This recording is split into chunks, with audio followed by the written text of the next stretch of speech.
full, big bills, bitch, I'm a big deal. Legs, legs, face, eyes, thin, waist, thick thighs. You, me, you wish. New phone, who this? Pussy, pussy, pussy, give 'em cut, cut, cut, bitch. Mama, yes, God, then you pop that tongue, bitch. Chicks, folk club is my runway, run, bitch. Y'all 5, 4, 3, 2, so I'm a one, bitch. Girl, what did that girl just say, girl? Girl, I don't dance. Grosse répète avec les poteaux, enfin plutôt les potesses. Eh les gars, venez ce soir en force, ça va être le feu, venez, venez.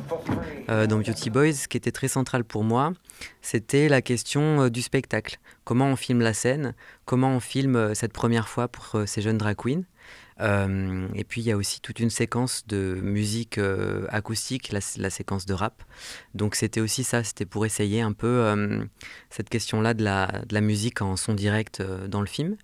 Et puis une troisième envie, c'était de voir comment on peut travailler sur la traversée des genres. Au sens où pour moi le drag c'est beaucoup la performance de cette traversée-là. Si on est un garçon et qu'on a un personnage féminin, d'aller du masculin vers le féminin. Mais il me semble que en termes de cinéma, ça permet aussi de traverser la comédie musicale, le thriller ou en tout cas le film noir avec l'arrivée de Cookie. Donc voilà.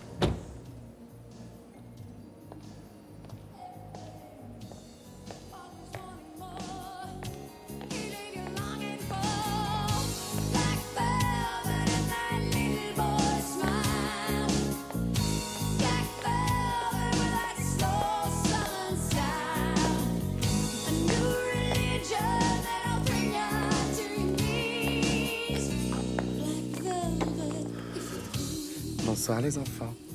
Cookie. Alors ce qui est assez amusant pour moi dans le processus de casting, c'est que pour ce film-là, il a fallu trouver soit des drag queens qui sachent jouer, soit des acteurs qui sachent faire du drag.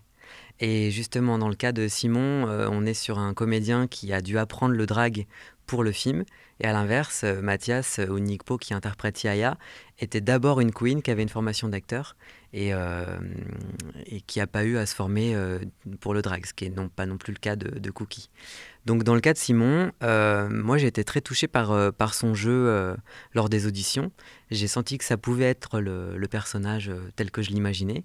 Et après tout le travail, ça a été de le préparer, de l'initier, de trouver sa queen. Et surtout, ce qui est assez important pour moi, comme j'ai été comédien avant d'être réalisateur, je sais que ça peut être brutal parfois d'expérimenter des choses devant une caméra qu'on n'a pas eu le temps d'apprivoiser soi-même. Donc j'ai eu très envie que Simon touche au drag pour lui, hors du plateau, avant d'arriver sur le tournage. Et donc, comme le costumier et Aurélien Dirico, qui également signé le maquillage de Léo, comme il était présent en prépa, on a décidé de faire une soirée où on s'est tous mis en drag queen. On a mis Simon en drag et on est sorti dans un club parisien pour que voilà, il fasse l'expérience du drag pour lui. Nails, hair, hips, heels, ass, fat, lips, real, purse, full, big bills, bitch, I'm a big deal. Legs, legs, face, Non. eyes, thin, waist, thick Eh mais il a peur de rien ton petit frère, toi. phone, who this? Pussy, pussy, pussy, give 'em cut, cut, cut, bitch. Mama, yes, God, then you pop that tongue, bitch. This whole club, way run, bitch. Moi, je suis très touché par cette idée que quand on s'identifie comme un homme, on peut habiter son genre d'homme ou de garçon de façon très différente. Et c'est ce qui m'a bouleversé dans la découverte du drag, c'est de rencontrer, comme dirait Mathias, un des acteurs du film, des garçons qui savent se conjuguer au féminin. Donc déjà, moi, je pars de cette observation-là. Et en effet, en termes de narration, placer ces écarts culturels entre hommes au sein d'une même famille, il me semble que c'est encore plus riche parce qu'il y a ce lien de parenté, il y a cette familiarité et pourtant il peut y avoir une grande étrangeté entre un père et son fils ou entre deux frères. La question de la famille, pour moi, elle est au centre parce qu'elle permet d'accentuer les écarts culturels, les conflits et surtout, il peut y avoir ce cocktail d'incompréhension et d'amour entre les personnages. Il y a évidemment la famille de sang et puis il y a la famille d'adoption, la famille qu'on se choisit. En effet, dans le milieu drag, on va beaucoup fonctionner en se rapprochant d'artistes qui nous ressemblent, dont on se sent proche et avec lesquels on va grandir. Dans le drag, il y a la notion de famille. On peut se constituer en famille, c'est-à-dire que toutes les queens vont porter le même nom. Il va y avoir en effet une mère drague qui va se choisir des enfants, on va s'adopter mutuellement et il va y avoir une question de transmission où, d'ailleurs on en parlait un peu dans Un homme, mon fils, où la mère drague va introduire ses filles ou ses fils dans le cas de Drag King dans le milieu drague. Après, moi je trouve ça toujours assez joyeux d'être un peu pirate et en ce qui me concerne, moi je me reconnaîtrais plus dans le modèle de la house où là on va se constituer des groupes, on va se choisir un nom mais chacun va pouvoir aussi exister en dehors de la house. Ah non, mais le makeover de la mort, quoi. Non mais ta gueule toi là, regarde-le lui avec son matelas qui pue là. On a dit full drag ma fille là, je veux pas que Cookie me prenne pour une débutante. Non mais attends, excuse-moi, tu es une débutante, ma chérie. Tu me saoules. Je suis toujours très ému autant par le personnage qui performe que par le personnage qui regarde son ami performer. Allez, on s'en fout, allez les filles.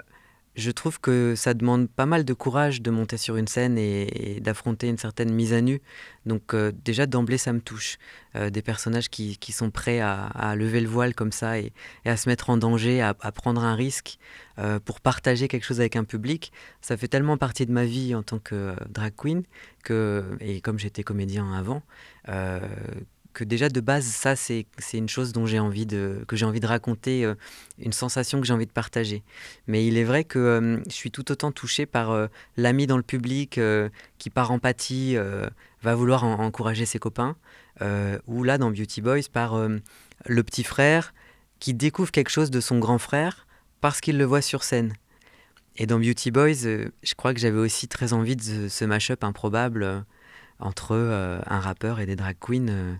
Ça me plaisait bien de donner autant de place aux queens qui performent qu'au grand frère, puisque le grand frère n'allait pas être là juste pour être un obstacle. Il a lui aussi quelque chose à défendre. Où sont passés tous ces souvenirs d'enfance? Quand Mélodie s'élance, c'est flou, je danse, souris au garde à vous. Quand les lobbies silence, devient roi du silence, royaume de paix en conséquence. Crois aux sciences. Le Champs-Élysées Film Festival a organisé une projection pour les films lauréats à Paris. Et comme le film a reçu le prix du public, j'ai pu rencontrer les spectateurs à cette occasion-là. Et j'ai été très touché par le côté très familial en fait. Au sens où c'est important pour moi de ne pas faire un film de niche. C'est un film qui brasse une réflexion sur la différence, sur la tolérance et sur le vivre ensemble. Pour moi, c'est très touchant de voir que le film peut parler à des personnes de plus de 50 ans, à des pères de famille. J'ai eu un père de famille qui est venu me dire son enthousiasme, voilà, à des mamans qui disent qu'ils sont touchés par le grand frère. Voilà. Je pense que c'est les réactions les plus touchantes parce que on a aussi projeté le film avant le confinement dans une soirée drague, où là le public est plus acquis, le public connaît les codes, donc dès que les queens performent, ça se met à applaudir, à crier, ce qui est évidemment une grande joie pour moi et aussi un objectif du film. C'est aussi en ce sens-là que j'ai demandé au costumier de faire un reveal, que le costume de Cookie puisse être arraché sur scène pour jouer vraiment avec les codes du spectacle. Je suis évidemment très fier de participer à représenter quelque chose de la culture française à l'étranger. C'est une diffusion multinationale assez inespérée pour moi, une exposition pareille. Et aussi, comme je disais tout à l'heure que la question des écarts culturels m'intéresse, cette idée que le film va être montré dans des pays avec d'autres cultures, d'autres regards sur le masculin, d'autres regards sur la pratique du drag, d'autres regards sur la question de la famille. Voilà, moi je suis très gourmand de ça, d'avoir des retours sur comment le film va être perçu par des spectateurs à l'étranger.